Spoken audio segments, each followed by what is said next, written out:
Bueno, pues como he dicho, este es el estudio número 4.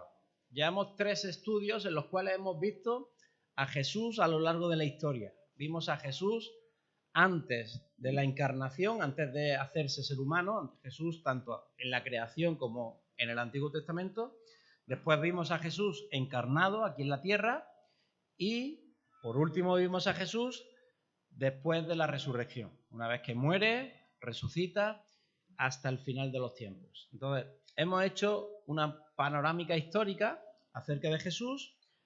Hoy vamos a empezar con lo que ya sería doctrina. Y cuando los cristianos decimos doctrina, nos referimos a cosas muy difíciles de entender, que muchas veces rozan hasta con filosofía, es decir, con entender una serie de conceptos que son muy abstractos, que son difíciles a veces de entender, pero son necesarios porque vienen en la Biblia, nos quieren enseñar cosas sobre, en este caso, sobre Jesús. Por lo tanto, los entendamos más o los entendamos menos, son cosas que tenemos que aceptar. Es decir, vamos a ver en la Biblia, esto es así, a lo mejor lo entiendo o no lo entiendo, no pasa nada, lo tienes que aceptar, porque es así, porque la Biblia lo enseña. Entonces muchas veces pasa esto con la doctrina, ¿no? Que son cosas difíciles, con las que se debate, con las que hay personas que no están de acuerdo, y en principio eso no, espero que no nos crea aquí ningún problema, no creo que tengamos ningún problema. Hoy vamos a empezar con la doctrina acerca de la humanidad de Cristo y la divinidad de Cristo. Es decir, esto lo vamos a dividir en dos partes. La primera parte la vamos a ver hoy y la segunda parte en el próximo estudio. La primera parte va a consistir en, vamos a demostrar que Jesús era Dios. Y después vamos a demostrar que Jesús era hombre. ¿Qué pruebas hay? ¿Dónde lo dice la Biblia? Y esa será la primera parte. La segunda parte va a ser intentar explicar cómo estas dos naturalezas, humana y divina, se unen en un solo ser. Y a eso intentaremos hablar la semana que viene. Hoy vamos a ver la importancia que tiene eso. Pero es el orden un poco que vamos a seguir, ¿vale? Algo que vamos a hablar mucho, tanto en el día de hoy y que incluso ya hablamos en su día, es el concepto de naturaleza. Ese es el concepto por el que me gustaría empezar. Porque si vamos a decir que Jesús tiene naturaleza humana y naturaleza divina, ¿qué es naturaleza? ¿Qué significa eso de tener una naturaleza humana? Pues el concepto de naturaleza, ¿qué es? Pues mirad, el término naturaleza quiere decir lo que se es en esencia, es decir, lo que tú eres. Tú eres un ser humano y eso lo eres por naturaleza, por nacimiento, por genética, es lo que eres. Eso va a definir todas tus características y va a definir también el propósito que tienes en la vida, el propósito por cual fuiste creado. Es decir, al decir que Jesús tiene naturaleza divina, lo que estamos diciendo es que Jesús es 100% Dios, con todas sus características. Lo que vimos en teología propia cuando hablamos de las características y de los atributos de Dios, pues Jesús es Dios en todo su esplendor, con todas sus características. Y cuando decimos que Jesús que tiene naturaleza humana, es que Jesús es un ser humano exactamente igual que tú, igual que yo, e igual que cualquier otro ser humano. ¿Vale? Por lo tanto, eso, la naturaleza, es lo que va a definir lo que soy. Mirad, por ejemplo, una mesa de madera. ¿Cuál es su naturaleza? ¿Su naturaleza es ser de madera? No, porque hay mesas que son de plástico. Su naturaleza es ser mesa. El material del que esté hecho será una característica. Es como cuando hablábamos de la gloria de Dios. La gloria de Dios no es su naturaleza, es una característica suya. Es como el material del que está hecho. ¿Vale? Y de eso ya lo hablamos en su día, ¿no? Para nosotros ser la luz, mostrar a Dios al mundo, lo que tenemos que mostrar las características de Dios, lo que Él es. Pues de la misma manera, una mesa, su naturaleza será el hecho de ser mesa. Y eso le va a dar unas características, una utilidad, una forma. ¿Entendéis? Ahora, el material del que está hecho no es su naturaleza, eso no está en su naturaleza. En nuestro caso, y es lo que diferencia nuestra naturaleza humana con la de Jesús. En nuestra naturaleza está el pecado. Desde que nacemos, y esto ya lo hemos visto, desde que nacemos somos pecadores. Y un pecador peca. Por eso no es justo ni a un uno. Por eso, por cuanto todos pecaron, han sido quitados de la gloria de Dios. ¿Por qué? Porque no hay nadie que no pueda pecar. Porque en nuestra naturaleza está el pecado. En la naturaleza de Jesús, cuando vimos su encarnación, vimos que Jesús nace sin pecado. En su naturaleza humana no está el pecado. Él nace sin pecado. De la misma manera que Adán y Eva. Porque Adán y Eva no nacieron, ellos fueron creados por Dios, pero en el momento que empiezan a existir, su naturaleza humana no tiene pecado. Por eso la naturaleza de Jesús es similar a la de Adán. Y por eso en 1 Corintios 15, a Adán dice el primer Adán y a Jesús le llama el postrer Adán, haciendo una similitud entre estos dos Adán. ¿Por qué? Porque tienen la misma naturaleza, una naturaleza humana sin pecado. ¿Vale? Esa es la única diferencia que vamos a encontrar entre la naturaleza humana de Jesús y la nuestra.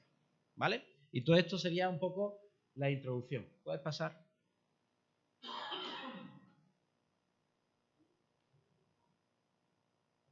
Mirad, Ernesto Trenchard, sobre este tema, asegura, o él decía, que la mayoría de los errores doctrinales sobre la persona de Cristo siempre tienen que ver con estos dos motivos.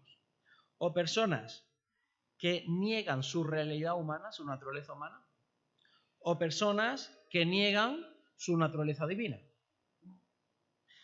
Es decir, en estas dos áreas en las que se mueven todos los errores doctrinales o herejías sobre Jesús. Por lo tanto, Jesús no es un hombre al cual tenemos que ensalzar hasta que lo convertamos en Dios. No, no. Jesús no es un Dios que se ha rebajado mucho hasta hacerse hombre. Tampoco. Y lo hablaremos la semana que viene. Jesús es completamente Dios y completamente hombre en un ser que vino aquí a la tierra. ¿Vale? Bueno, pues vamos a empezar. Pasa lo siguiente. Esto es lo que he estado hablando. Vamos a empezar. Cristo 100% Dios. Y como dice ahí, Jesús posee todos los atributos que solo tiene Dios. Cuando hablamos de los atributos de Dios, hay atributos que son incomunicables. Es decir, atributos que Dios, al crear al ser humano, no le ha comunicado al ser humano. Y por lo tanto, ni el ser humano ni ninguna otra cosa creada. Por lo tanto, el ser humano no solo no puede tenerlos, quiero decir, no solo no los tiene, sino que ni siquiera puede tenerlos. Por ejemplo, sí, atributos como el primero que pone ahí, eternidad. Jesús es eterno, como lo vimos hablando de esta explicación histórica de Jesús, ¿no? Existe desde siempre y para siempre. Él es creador. Por ejemplo, Juan 8:58. Juan 8:58 dice: Jesús les dijo, de cierto os digo, antes que Abraham fuese, yo soy. Esa frase, antes que Abraham fuese, yo soy. Si la coge un profesor de lengua,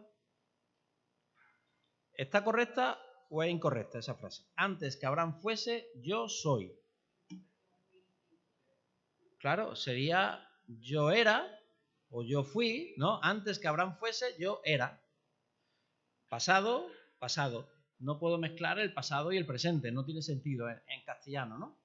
Pero es que lo que ahí está diciendo Jesús, en esa frase, él no está diciendo lo que nosotros entendemos en castellano.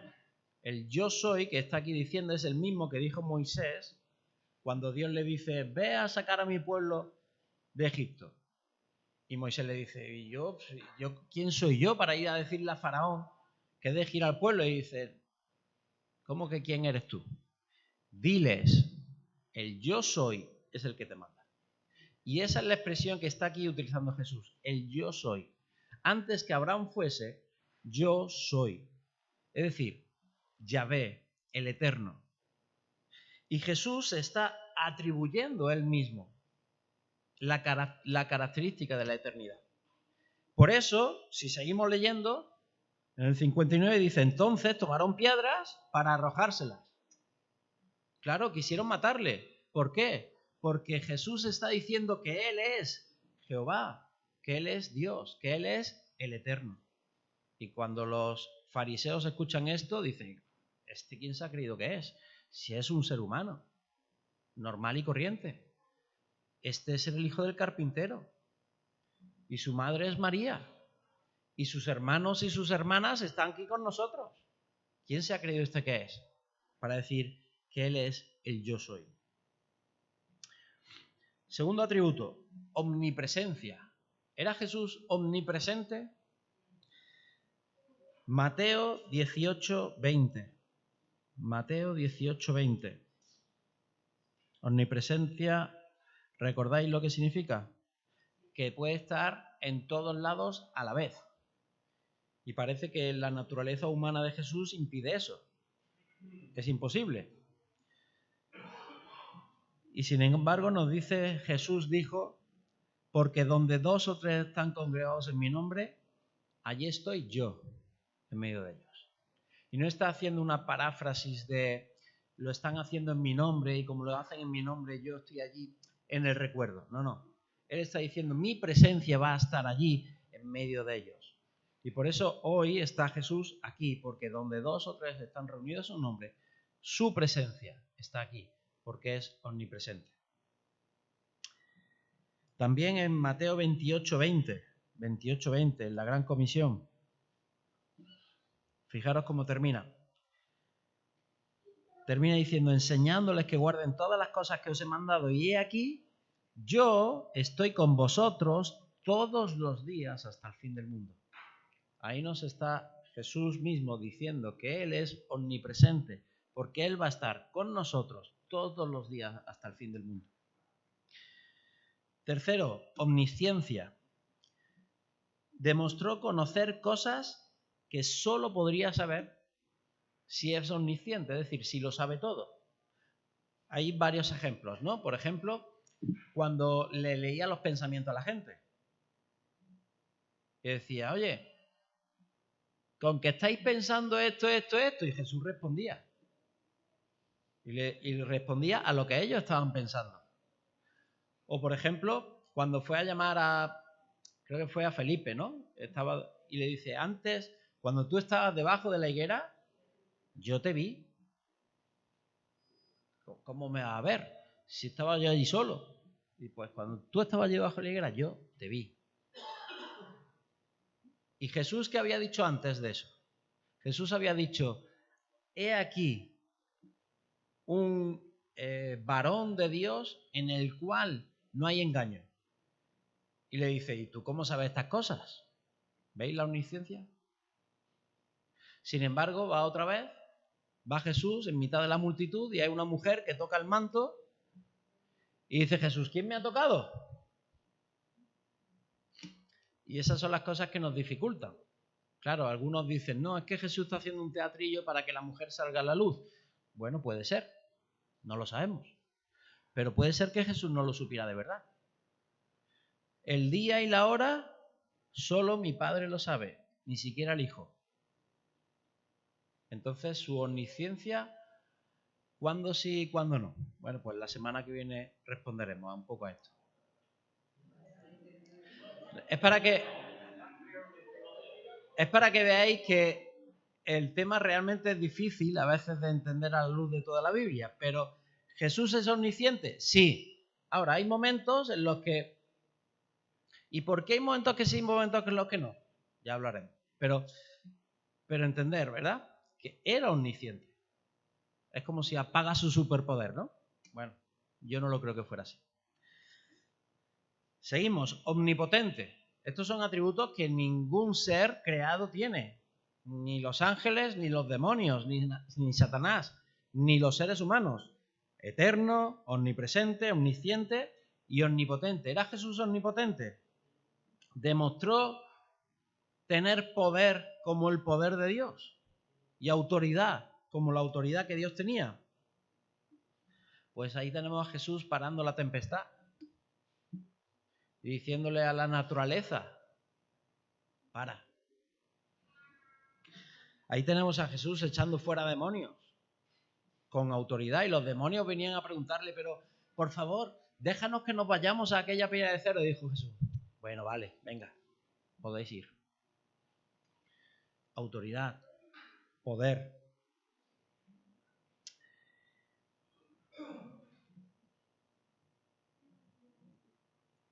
Jesús los ejerce, pero también tiene poder y autoridad sobre la vida.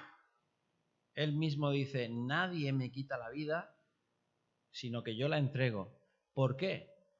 Porque mi Padre me ha dado potestad sobre la muerte, sobre la vida y sobre la muerte. Así que Él tiene poder sobre la muerte y sobre la vida. ¿Lo vemos resucitando a gente? ¿No? ¿Tenía poder? Solo Dios puede hacer eso. Nadie tiene autoridad sobre la muerte y sobre la vida. Solo Dios. Y por último, obras que solo Dios puede hacer. Primero, perdón eterno, perdonar nuestros pecados.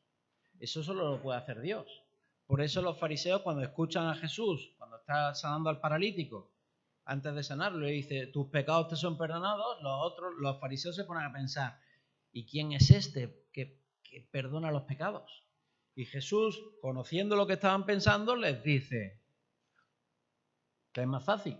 ¿Decirle al paralítico, tus pecados te son perdonados, que ninguno lo vaya a comprobar? ¿O decirle, levántate y anda? Que eso sí lo podéis comprobar, porque si se levanta y anda, yo le puedo decir a quien quiera, te perdono tus pecados. Ahora, ¿vais a saber si se lo he perdonado de verdad? No, porque a él no le sale una aureola ni... No.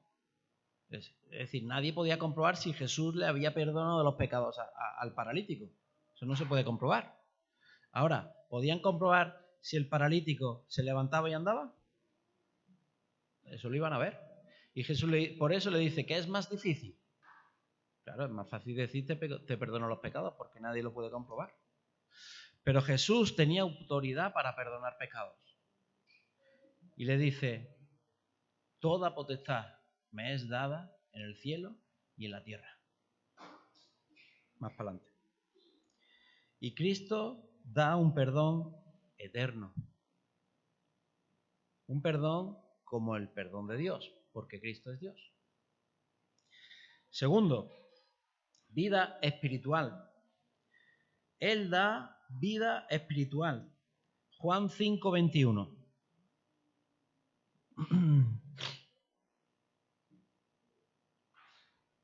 Dice, porque como el Padre levanta a los muertos y les da vida, así también Él, el Hijo, a los que quiere, da vida.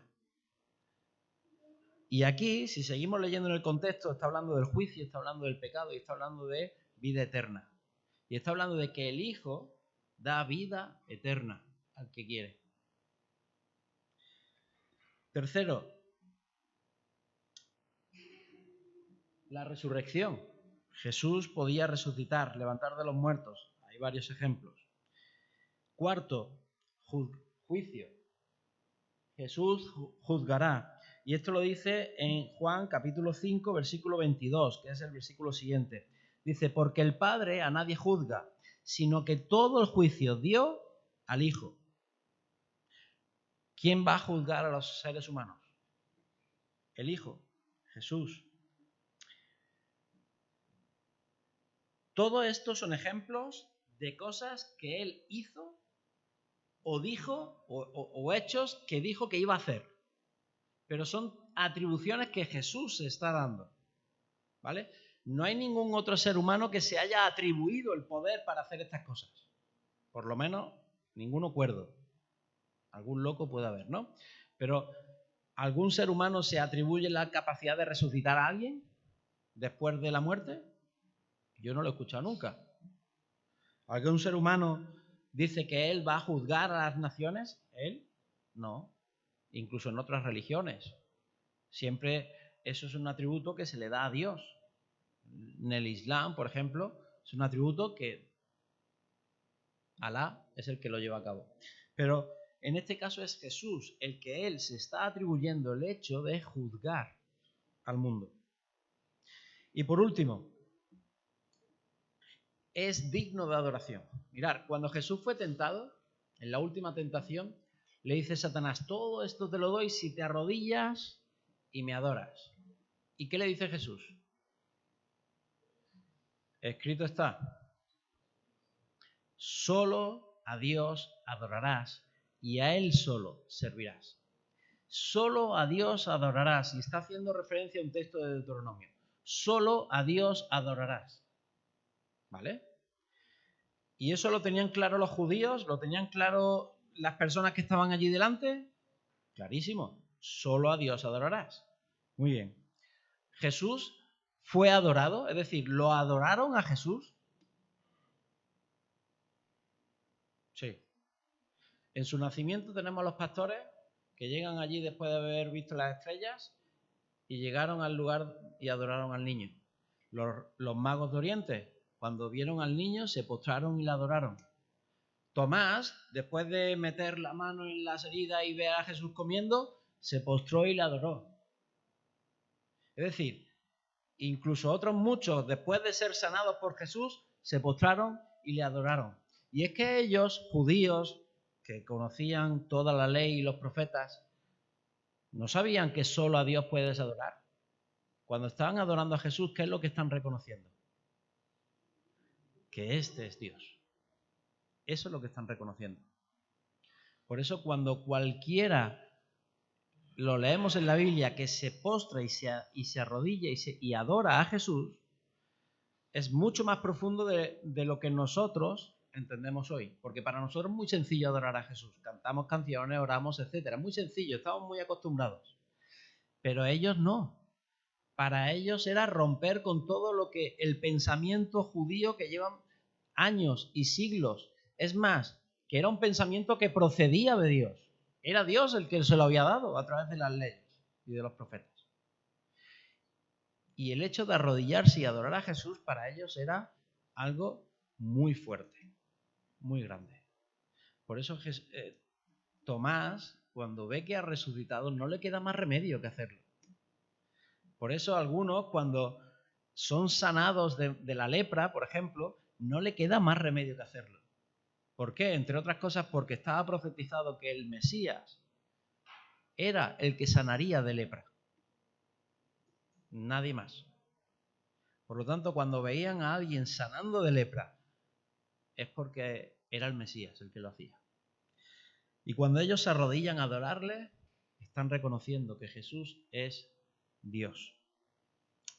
Pues son cosas que solo Dios podría hacer. Siguiente demostración de que Jesús es Dios. Los nombres que se le dan a Jesús. El primero, Hijo de Dios.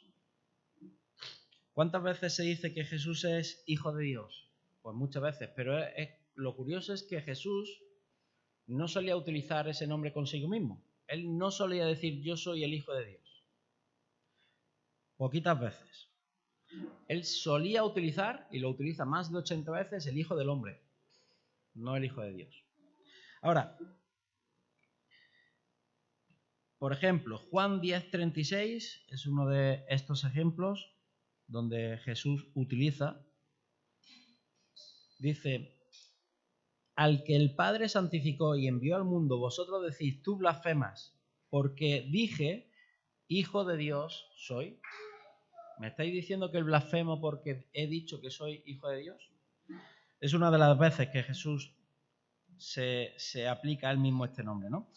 Pero no solo lo dice Jesús, también lo vemos en demonios que le reconocen y dicen, este es el Hijo de Dios. Y eso pasa 2 o 3 veces, que yo recuerdo.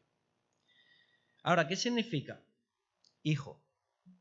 Claro, aquí hay mucha confusión entre diferentes doctrinas. ¿Y por qué? Porque la palabra hijo de implicaría como algo que ha sido creado de, ¿no? Lo que pasa es que la palabra hijo no solo significa relación de padre a hijo o algo creado por el padre, sino que también puede significar que es de la prole de o de la orden de. Me refiero. Cuando se decía que Jesús era hijo de David, el padre de David, el padre de Jesús era David. No, era de su prole, de su descendencia. ¿Vale? O de la orden que pertenece, por ejemplo, se utilizaba para los sacerdotes. Este es de la familia de, es hijo de, pero no era su padre. Se está refiriendo a que es de esa familia, de esa orden. Por ejemplo, de Jesús dice que es según el orden de Melquisedec. Y Melquisedec tampoco era el padre de Jesús. Entonces, ¿qué quiere decir? Que es de la orden de Melquisedec. Ahora, cuando este nombre, cuando decimos hijo de y lo aplicamos a Jesús o hijo de Dios y lo aplicamos a Jesús, no estamos diciendo que ha sido un ser creado por Dios, como creen los testigos de Jehová, por ejemplo. Lo que estamos diciendo es que significa que es de la misma orden de Dios. ¿Y quién puede ser de la misma orden de Dios? Es decir, ¿quién puede tener las mismas características de Dios y ser exactamente igual que Dios? Solo Dios. Solo Dios. Porque Dios a su creación no le dio sus características completamente. Le dio algunas, pero otras no, como hemos visto antes. Por lo tanto, ¿quién puede ser de la orden de Dios? ¿Quién puede ser de la misma naturaleza de Dios? Solo Dios. Por lo tanto, cuando se dice que Jesús es hijo de Dios, lo que se está diciendo es que Jesús es Dios, literalmente. ¿Vale? Una cosa que tenemos que entender sobre la Biblia es que tenemos que entender las cosas no en nuestro castellano, las tenemos que entender en el contexto histórico en el que se escribían. Por eso la palabra hijo de hay que entenderlo para lo que ellos significaba hijo de, no para lo que nosotros significa hijo de. ¿Entendéis? Entonces, cuando a Jesús se le decía que era hijo de Dios, lo que se está haciendo es una referencia a su deidad total y a su no sé cómo decirlo, a que es exactamente igual que Dios, de la misma naturaleza que Dios.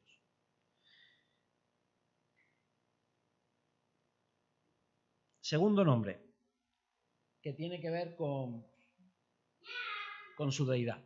Y es el que hemos dicho, antes que Abraham fuese, yo soy, Yahvé, Jehová. Este nombre es el que Moisés, o el que Dios le dijo a Moisés en el Antiguo Testamento, como diciéndoles, diles mi nombre, este es mi nombre, díselo, porque si les dices mi nombre te creerán. De hecho, los judíos nunca decían el nombre de Dios, nunca decían Jehová o Yahvé. Ellos siempre utilizaban fórmulas como el Señor o el Dios de nuestros padres, Abraham, Isaac y Jacob. Pero nunca utilizaban el nombre de Dios directamente, no llamaban a Dios Yahvé. ¿Por qué? Pues entre otras cosas porque el tercer o cuarto mandamiento, creo que es, tercero o cuarto, dice no utilizarás el nombre de Dios en vano. Entonces ellos nunca utilizaban el nombre de Dios, nunca. Para ellos era pecado. Y tanto pecado que estaba condenado con la muerte. Con lo cual, cuando Moisés llega allí y les dice, oye, que es que Dios, Yahvé, el yo soy, me ha dicho que venga a rescataros. Ellos le creen porque nadie utilizaba el nombre de Dios en vano. Y ellos le creen. Por eso creen a Moisés, entre otras cosas, ¿no? Pero este nombre se lo atribuye Jesús en el versículo que hemos leído antes. Y en tercer lugar, Señor y Dios, un nombre que también se utilizaba mucho en el Antiguo Testamento. Y vamos a leer algunos ejemplos. Por ejemplo, Lucas 1:76. Lucas 1:76 nos dice así. Y tú, niño, profeta del Altísimo, serás llamado, porque irás delante de la presencia del Señor para preparar sus caminos. Está hablándole a Juan el Bautista. Está profetizándole a Juan el Bautista y le dice, tú irás delante del Señor. ¿Quién era el que iba a ir delante de Jesús preparando sus caminos? Juan el Bautista. Pues aquí está haciendo referencia a Jesús como el Señor. También se le llama Rey de Reyes y Señor de Señores. Y para esto nos tenemos que ir a Apocalipsis, capítulo 19, versículo 16. Apocalipsis 19, 16. Dice, y en su vestidura y en su muslo tiene escrito este nombre, Rey de Reyes y Señor de Señores. Y ese es Jesús, Dios, Señor, Rey de Reyes y Señor de Señores. Ahora, probablemente hay un error que mucha gente argumenta, pero sin tener pruebas y sin estudiar el tema. Lo digo porque esto muchas veces se escucha, ¿no? Para cuando la gente quiere negar a Jesús o su deidad, dicen esto, que es mentira, y sin darte pruebas ni nada, es como un argumento que lo sueltas y ya por decirlo se convierte en verdad. Mucha gente dice que Jesús nunca se atribuyó a él mismo el ser Dios. Es decir, que él nunca reclamó el hecho de ser Dios. Que fueron sus discípulos los que decían, o no ya sus discípulos, sino sus discípulos y la Iglesia, después de los primeros siglos, y la Iglesia católica después, los que hemos dicho que Jesús es Dios. Pero él nunca lo dijo. Evidentemente esto no hay por dónde cogerlo. Hemos leído varios versículos donde él mismo se atribuye el hecho de ser Dios, ¿vale? Pero fijaros, Juan 10:30. Juan 10:30.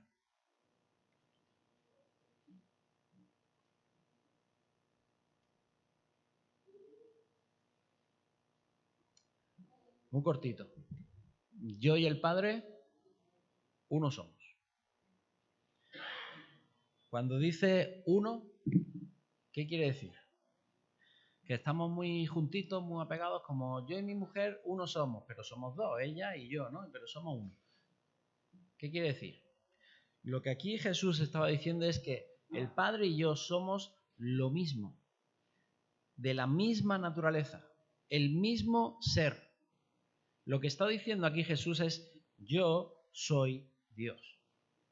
Yo y el Padre somos lo mismo. Por lo tanto, quien me ha visto a mí, ha visto al Padre. Jesús se identificó a él mismo como Dios muchas veces. Ahora, los que oyeron esto, ¿cuál fue su reacción? Versículo 33. Le respondieron los judíos diciendo, por buena obra no te apedreamos, sino por la blasfemia, porque tú siendo hombre, te haces Dios. Es decir, ¿qué es lo que entendieron los que tenían delante? Que Jesús había dicho que Él es Dios. No hay ninguna duda, se ha atribuido el hecho de ser Dios. Y los que tiene delante es lo que han entendido. Así que lo siento para los que digan eso, pero no hay por dónde cogerlo. ¿Vale? Bueno, vamos a pasar a la segunda parte de este estudio. Y es que Jesús no solo es no solo es Dios, sino que también es hombre, verdaderamente humano, con la excepción de el pecado, que es lo que hemos hablado al principio, ¿verdad? ¿Cuándo adquiere Jesús su humanidad? ¿Cuándo se convierte en humano? Porque Él no es humano desde el principio. Al nacer. Porque para tener naturaleza humana hay que nacer, crecer, desarrollarse y morir. Eso es lo que define un ser humano. Pues Jesús tenía que nacer, crecer, desarrollarse y morir. Porque eso es lo que va a demostrar que tiene naturaleza humana. En el Antiguo Testamento Jesús se presenta como hombre y tiene forma humana, pero no es humano. En ese momento, como no ha nacido, tampoco puede morir.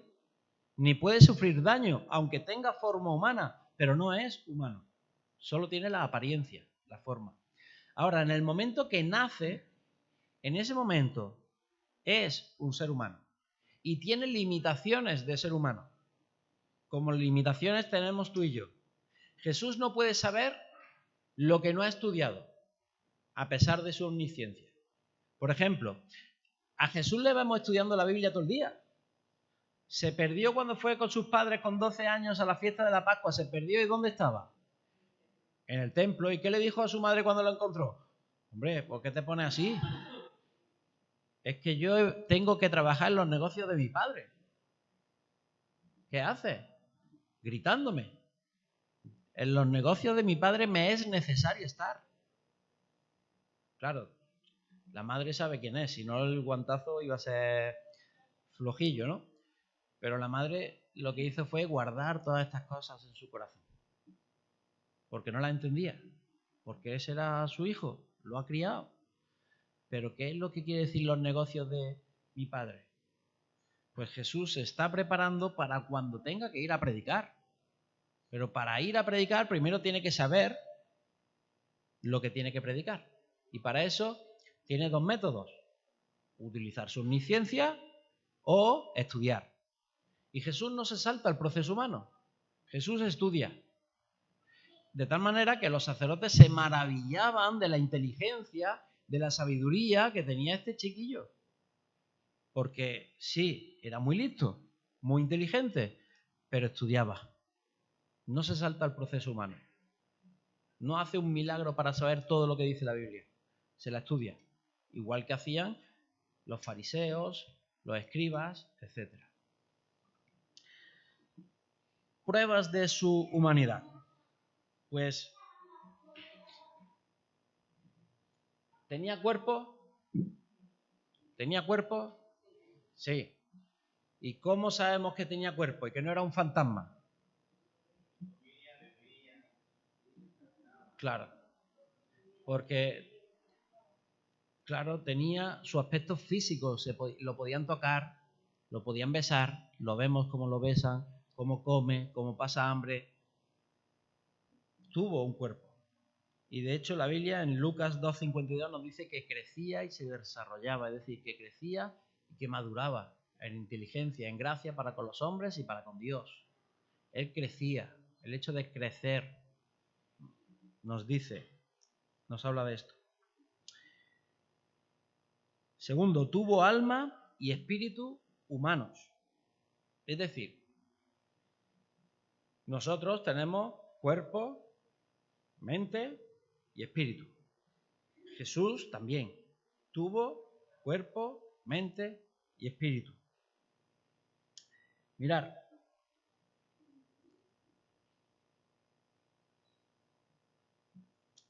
la naturaleza humana de Jesús era perfecta porque era sin pecado al principio, ¿no?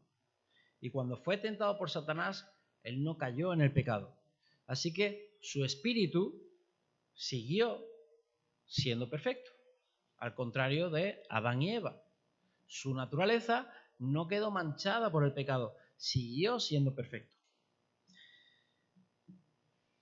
Vamos a leer, por ejemplo, Lucas 23:46. Lucas 23:46.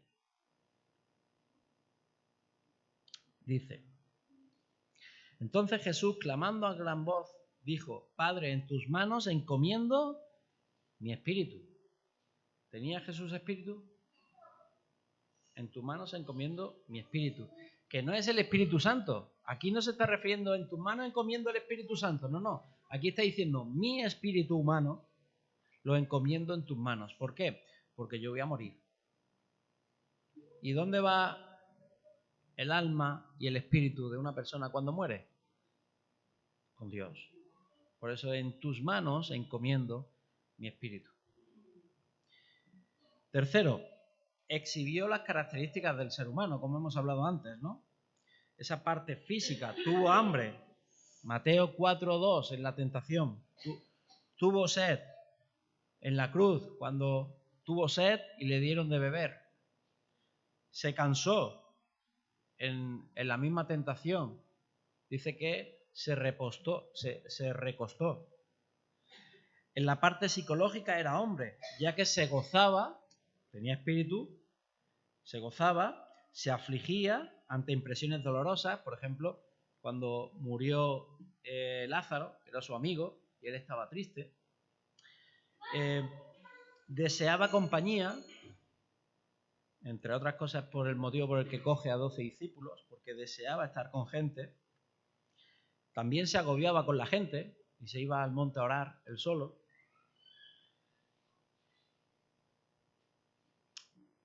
Pasó agonía, dolor, experimentó la compasión y el amor hacia otros. Fue tentado en todo, como dice Hebreos, aunque no cayó.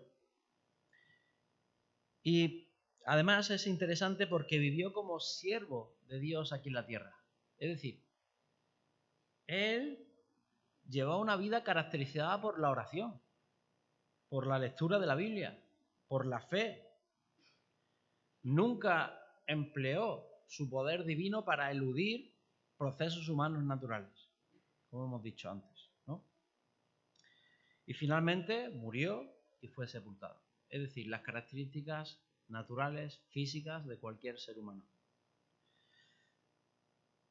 Ahora, por último,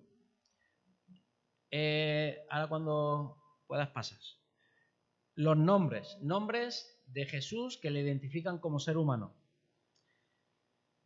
El primero, Hijo del Hombre, que parece que era el favorito que él utilizaba, el que más veces utilizó, lo utilizó más de 80 veces. Ahora, ¿qué significa Hijo del Hombre? Significa que, como he dicho antes, que era hijo de un hombre, por lo tanto, hijo de José y María. No. Cuando dice hijo de hombre, está haciendo referencia a la profecía de Daniel, capítulo 7, versículos 13 y 14. Y si buscamos Daniel, capítulo 7, versículos 13 y 14, dice así: Seguí mirando en las visiones nocturnas, y en las nubes del cielo venía uno como un hijo de hombre, que se dirigió al anciano de días, a Dios, y fue presentado ante él. Y dice, y a esta persona, que era como un hijo de hombre, se le fue dado dominio, gloria y reino, para que todos los pueblos, naciones y lenguas le sirvieran. Su dominio es un dominio eterno, que nunca pasará, y su reino, uno que no será destruido. ¿A quién está haciendo referencia? Al Mesías, al reino de Jesús, a ese reino que Dios le dice a David: pondré, tu reino será para siempre, porque haré que venga un descendiente de ti y su reino será para siempre. Pues se está refiriendo a ese reino. Ahora, ¿quién va a ser el rey de ese reino? Un hijo de un hombre, el hijo de un hombre. Por eso Jesús utiliza este nombre, hijo de hombre, para que sepan que cada vez que dice hijo de hombre, se está refiriendo a la profecía de Daniel.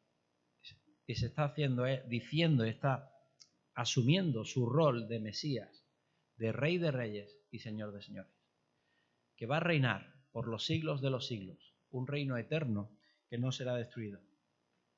Por lo tanto, este nombre le vincula con la humanidad y con su ministerio. Es decir, este nombre le vincula con que es un ser humano, hijo de hombre, pero sobre todo le vincula con el ministerio, con la misión que tiene que llevar a cabo. Esto es lo que significa hijo de hombre. Mateo 8:20 dice, las zorras tienen guaridas y las aves del cielo nidos, mas el Hijo del Hombre no tiene dónde recostar su cabeza. En su obra redentora, ahí tiene que ver con su humanidad. Está diciendo, el Hijo de Hombre, el Mesías, soy pobre, no tengo dónde recostar mi cabeza. ¿Veis? Su humanidad. Pero también en su obra redentora. Lucas 19:10 dice, porque el Hijo del Hombre ha venido a buscar y a salvar lo que se había perdido, ¿veis? Su humanidad y su ministerio. Y también, como tiene sentido, con su segunda venida. Mateo 24, 27, porque como el relámpago que sale de oriente y se muestra hasta occidente, así será la venida del Hijo del Hombre. ¿Veis? Esta es la referencia que ese nombre lleva sobre Jesús. Es humano, es el Mesías, el Salvador, y reinará para siempre. ¿Vale? Y un segundo nombre es Hijo de David. También se le atribuye Hijo de David. Y eso tiene que ver con su humanidad. ¿Por qué? Porque ¿qué significa Hijo de David? Pues que era descendiente del rey David. Y por eso encontramos en Mateo la genealogía de Jesús. También la encontramos en Lucas, aunque hay una diferencia que no voy a pararme a hablar ahora. Pero la genealogía de Mateo es la que nos demuestra que Jesús es hijo de David por parte de padre. ¿Y quién hereda el trono? Cuando un rey muere, ¿quién hereda el trono? ¿El hijo? ¿La hija? No, el hijo. Por lo tanto, tenía que ser hijo de David por parte de padre. Porque por parte de padre es como se hereda el trono. Pues Mateo viene a demostrarnos eso en la genealogía. Que Jesús es el hijo de David. Segunda de Samuel 7, 12, 13, que es el versículo que he hecho referencia antes. Dice, cuando tus días sean cumplidos, está hablando Dios a David, y duermas con tus padres, yo levantaré después de ti a uno de tu linaje, el cual procederá de tus entrañas, y afirmaré su reino. Él edificará casa a mi nombre, y yo afirmaré para siempre el trono de su reino. Ahora, ¿cuándo cesa la humanidad de Jesús? ¿Cuándo termina? Y ya no tiene naturaleza humana. Pregunta trampa. No cesa. Sigue siendo humano. Su humanidad no cesa por el hecho de la resurrección, sino que permanece glorificada. Porque igual que nosotros, resucitaremos y se nos dará un cuerpo nuevo, pero un cuerpo humano. Un cuerpo glorificado, pero cuerpo físico. No será un espíritu ni un angelito con alas y una vestidura blanca. Será un cuerpo físico. Ahora, glorificado.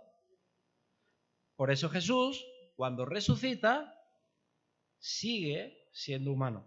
Y esto no es que lo diga yo. Hebreos 1:3 dice, el cual, siendo el resplandor de su gloria y la imagen misma de su sustancia, y quien sustenta todas las cosas con la palabra de su poder, habiendo efectuado la purificación de nuestros pecados por medio de sí mismo, se sentó a la diestra de la majestad en las alturas. ¿Dónde está Jesús hoy? Sentado a la diestra de la majestad en las alturas. Y quiero decir una cosa, ¿quién está sentado en el trono de Dios? Jesús, porque Él es Dios. Eso quiere decir que hay un hombre sentado en el trono, reinando. Un hombre. No cualquier hombre, Jesús.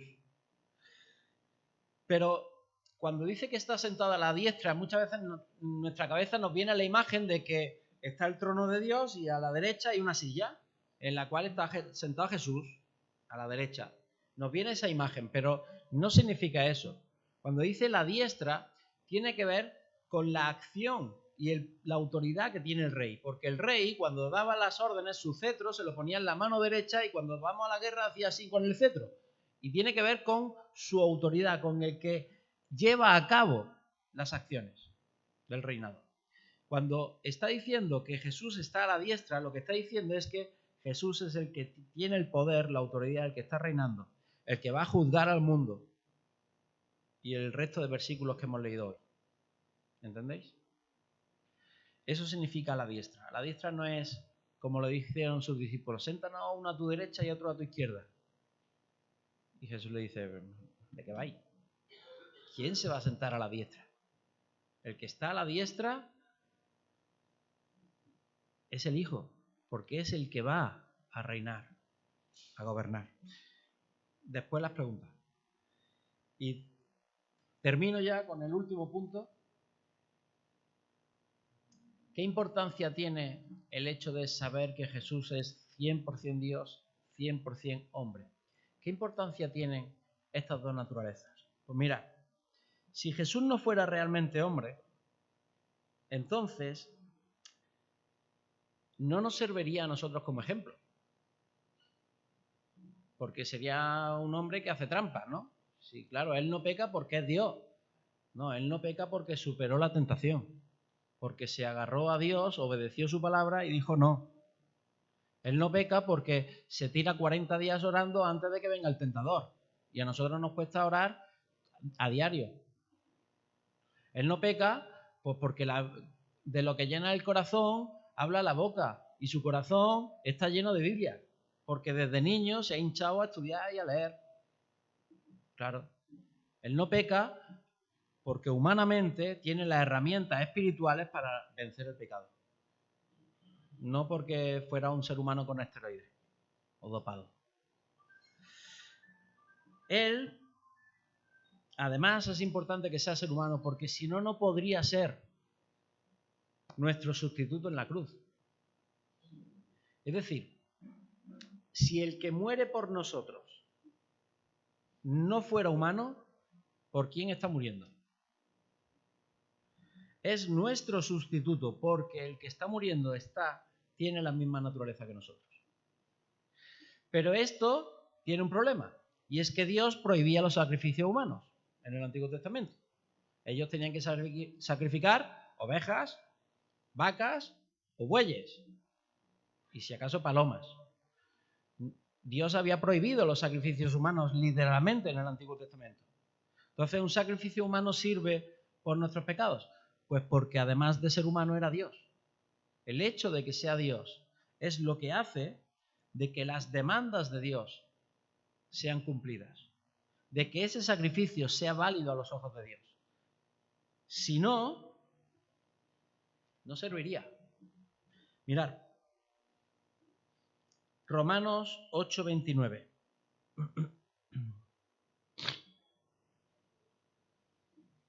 Dice, porque a los que antes conoció también los predestinó para que fuesen hechos conforme a la imagen de su Hijo, para que Él sea el primogénito entre muchos hermanos, para que Él sea el primero, es decir, es el primero que ha seguido un camino, el camino de la salvación que lleva al cielo, es el primero que ha muerto y resucitado, y detrás de ese vamos todos los demás.